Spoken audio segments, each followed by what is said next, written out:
గౌరవనీయురాలు మన ప్రాంత ఆడబిడ్డ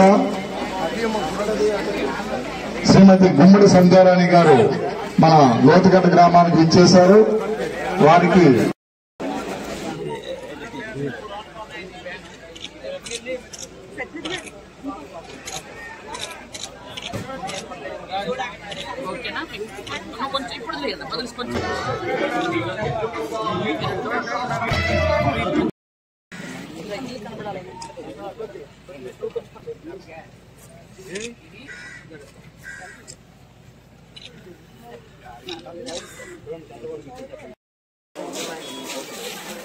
అక్కడ ఉందమ్మా, ఇక్కడ ఉందో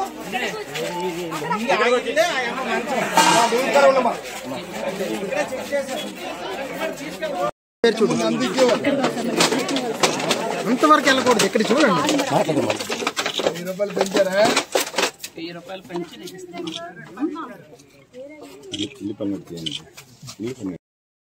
మరి స్టేజ్ మీదకి మరి రావాల్సిందిగా మరి కూర్చున్నాం. అలాగే ఈ సభను ఉద్దేశించి మరి సర్పంచ్ గారు కూడా, ఆంధ్ర సర్పంచ్ గారు కూడా మరి సభను ఆహ్వానించేందుకు కోరుతున్నాం.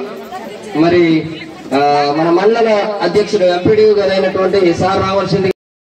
ఖాళీ చేస్తే జాయిన్ అయిన వాళ్ళందరూ వస్తారు. అలాగే అంటిపత్తి లకాయి కొండమ్మ,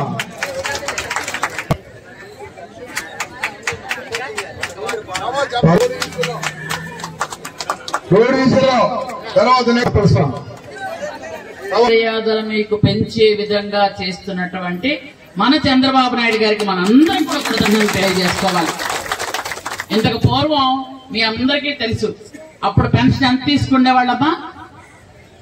ఎంత తీసుకునేవాళ్ళు పెన్షన్? గత టైంలో ఈ 4 నెలల ముందు 3000. అది 3000 ఎప్పుడు? లాస్ట్ 3-4 నెలలు తీసుకున్నారు. అంతవరకు 2750 రూపాయలే కదా. ప్రతి నెలకి 250 పెంచుకుంటూ పోతానన్నాడు. అలాగే పోయాడు, అది వేరే విషయం.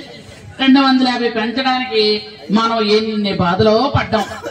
5 సంవత్సరాలు కలిపి 1000 రూపాయలు పెంచడానికి మనం ఎన్ని బాధలు అన్ని బాధలు. ఈ రోజు మీకు పెంచుతాను అని చెప్పిన తర్వాత ఒక్క నిమిషంలో ఒక్క సంతకంతో 1000 రూపాయలు పెంచి 4000 రూపాయలు ఇచ్చారు. అది చంద్రబాబు నాయుడు గారు. ఇంకొక మనిషి సాయం పడితే గాని లేచి భోజనం చేసో లేదా కాలకృత్యాలు తీర్చుకోలేని పరిస్థితిలో ఉంటే వాళ్ళకి 15,000 రూపాయలు ఇవ్వమని చంద్రబాబు నాయుడు గారు ఒకేసారి చెప్పారు. మనం ఎంతో కష్టపడితే, నెలంతా కష్టపడితే 10,000 రావట్లేదు ఉద్యోగం చేసిన వాళ్ళకి. నెలంతా కష్టపడితే 10,000 రూపాయలకు ఉద్యోగం రాకపోతే అలాగా మంచం మీద పడుకొని ఉంటే వాళ్ళ కోసం, వాళ్ళ గౌరవం పెంచడం కోసం 15,000 రూపాయలు ఇచ్చి వాళ్ళకి మందులు వాడుకోమని చెప్పినటువంటి మహానుభావుడు ఎవరయ్యా అంటే మన చంద్రబాబు నాయుడు గారిని మనం గర్వంగా చెప్పచ్చు. పెన్షన్ పండుగకి ఇచ్చేసినటువంటి మన సాలూరు నియోజకవర్గ ముద్దుబిడ్డ, అలాగే ఆంధ్ర రాష్ట్ర గిరిజన శాఖ మంత్రులు మరియు శిశు సంక్షేమ శాఖ మంత్రి వర్యులకి నా హృదయపూర్వకమైన ధన్యవాదాలు. అలాగే మండలం నుంచి వచ్చినటువంటి పెద్దలకు, కార్యకర్తలకు, నాయకులకు, ప్రతి ఒక్కరికి నా హృదయపూర్వకమైన ధన్యవాదాలు. ఈ పార్టీలో జాయిన్ అవడానికి ఎందుకు కలిసినానో నా ప్రజల ఎదుట,